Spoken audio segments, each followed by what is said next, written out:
दर्शक हो, आता पाहूयात एक सविस्तर बातमी।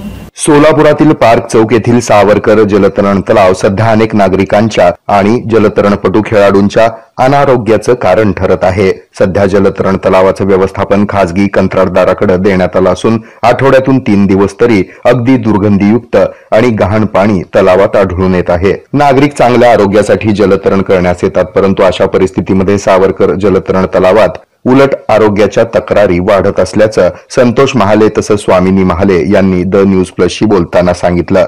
सावरकर स्विमिंग टँक या ठिकाणी मी आलेलो आहे। या पाण्याची अवस्था अतिशय बिकट आहे आणि या ठिकाणी पोहायला सिनियर सिटीजन, विद्यार्थी, मुली येतात आणि ते आज पोहायला तयार नाहीत। या ठिकाणी ते थांबलेले आहेत। तुझं नाव काय बेटा? सर, माझं नाव स्वामिनी महाले आणि पाणी आज खूपच घाण आहे आणि असतंच नेहमी वरच्यावर आणि सगळीकडे पूर्ण वास वगैरे पण येतोय पाण्याचा। अक्षरशः पाण्यात पाऊ पण वाटत नाहीये आणि ते फक्त थोड्या दिवसासाठी नीट करतात। टेस्टिंग उद्या परवा जर असेल तर आदल्या दिवशी ते नीट करतात आणि मग ते होतं, स्वच्छ वाटतं, रिझल्ट स्वच्छ येतात, तिथपर्यंत वरपर्यंत ह्या गोष्टी पोहोचतच नाहीये। ऍक्च्युली रियालिटी अशी आहे, तुम्ही व्हिडिओ मध्ये पाहू शकता। तुझं नाव पिल्लू? माझं नाव अद्विक आहे। तू दररोज पोहायला येते? हां। असल्या पाण्यात पोहते तू का असं? नाही, आज पोहायला वाटत नाही। वाटत नाही। हो, मी संतोष महाले आणि हे माझे सहकारी आहेत।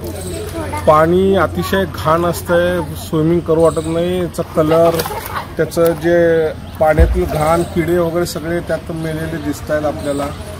त्यांचं फिल्टर व्यवस्थित होत नाहीये, त्यामुळे पोहू पण वाटत नाही आम्हाला। आज तुम्ही पोहणार नाही का? तुम्ही तर काय कॉन्ट्रॅक्टरकडे तक्रार केली नाही? तक्रार अनेक दिलेल्या पण तिची दखल कोणी घेत नाही। आठवड्यातून 3 वेळा तर पाणी घाण असते।